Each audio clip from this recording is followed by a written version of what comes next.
Hello students. तो आज मैं आपके लिए एक नया टॉपिक लेके आया हूँ। उस टॉपिक का नाम आप ऊपर देख ही रहे होंगे, मैंने क्या लिखा है, short trick of square root. किसी भी नंबर का आप स्क्वायर रूट फाइंड कर सकते हो ये ट्रिक से। तो मैंने इसको 3 पार्ट्स में डिवाइड किया। मैंने लिखा है यहाँ पर पार्ट 1।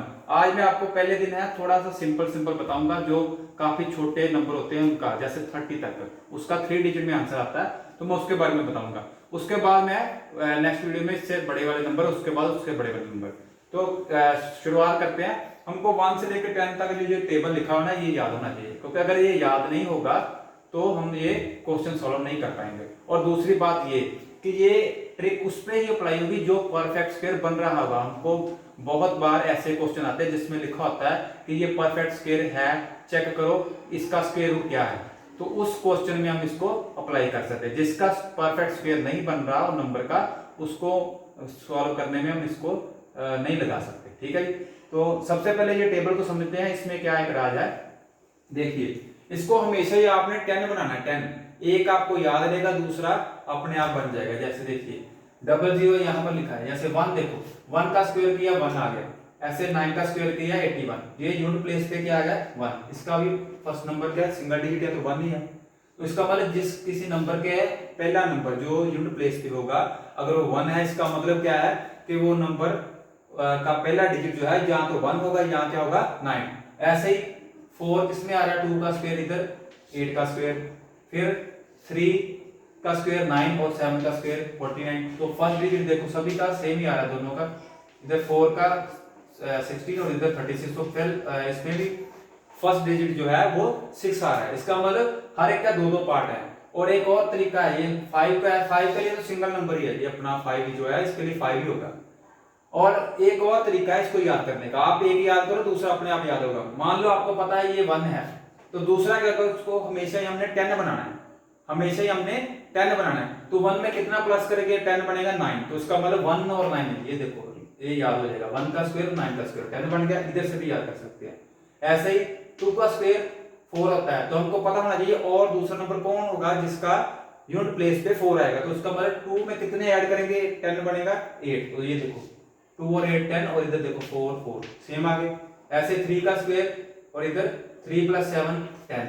तो इधर से भी हम देख सकते हैं कि इसका सेम वाला नंबर किस नंबर पे होगा जिसका दोनों का प्लस करके 10 बनेगा। जैसे 3 और 7 का 10 बना, इसका मतलब इसका पहला नंबर और इसका पहला नंबर भी सेम आया। ये 4 है और 6 10 हो गया, इधर देखो 6 और 6। तो दो तरीके हैं इस टेबल को याद करने के। एक तो पूरा अगर आपको याद है फिर तो कोई बात नहीं, अदरवाइज ये जो आप क्या जो इधर वाला ट्रिक है वो भी इस्तेमाल कर सकते हैं। एक आपको पता, दूसरा अपने आप निकालोगे। तो मैं अभी एक क्वेश्चन निकालता हूं, वो आपको जब हम सॉल्व करेंगे आपको जो कुछ दिमाग में चल रहा है जो कि ये कैसे सॉल्व होगा वो भी क्लियर हो जाएगा। तो उसके लिए एक तो ट्रिक है कि आपने हमेशा 1 4 9 5 6 9 और 00, अगर आपको ये नंबर कहीं दिखाई दे गया तो इसका मतलब इसको हम सॉल्व कर सकते हैं, इसका कहीं ना कहीं बन सकता है। मगर अगर 2 3 7 और 8 कहीं ये 4 डिजिट आ गए तो इसको तो हम देखते ही बोल देंगे कि इसका आंसर नहीं बनेगा, इसका स्क्वायर रूट, ऐसे नंबरों का स्क्वायर रूट नहीं बनता। ठीक है जी। तो एक क्वेश्चन मैं निकालता हूं यहां पर, जैसे मान लो है 729। तो इसको दो पार्ट्स में डिवाइड करेंगे, यहां से पेयर बनाएंगे दो दो नंबरों का। 29, तो 29 को नहीं देखना, सिर्फ 9 को देखो। 9 किसके टेबल पे आ रहा है, किसके स्क्वायर में आ रहा है, एक तो 3 के स्क्वायर में, एक किसके स्क्वायर में आ रहा है 7 के स्क्वायर में। इसका मतलब हम इसको लिख लेते हैं 3 और 7। ठीक है जी। उसके बाद क्या करेंगे, अब ये जो सिंगल डिजिट रह गया 7, ये देखेंगे किन दो नंबरों के बीच में आता है स्क्वायर वाले में। देखो 2 का स्क्वायर 4 और 3 का स्क्वायर 9, इसका मतलब ये 2 और 3 के बीच में आ रहा है कहीं, तो हम 2 लिखेंगे, कम वाला है जो उसको लिखना है। तो यहां पर लिख लिया 2, यहां भी 2 और यहां भी 2। इसका मतलब ये दोनों में से एक आंसर है, यहां तो आएगा 23 या आएगा 27। तो क्या करेंगे, ये जो 2 है ना, 2 को नेक्स्ट नंबर से मल्टीप्लाई करेंगे, क्या आ गया 2 3 6। अब ये क्या है, ये लेस है किससे, 7 से, ये नंबर से लेस है। ये ट्रिक है, अगर ये लेस आएगा तो ज्यादा वाला आंसर आएगा, अगर ये ज्यादा आएगा तो ये कम वाला आंसर आएगा। अभी ये देखो 6 जो आया है ये 7 से कम है, इसका मतलब ज्यादा वाला आंसर क्या, 27, ये हमारा आंसर होगा।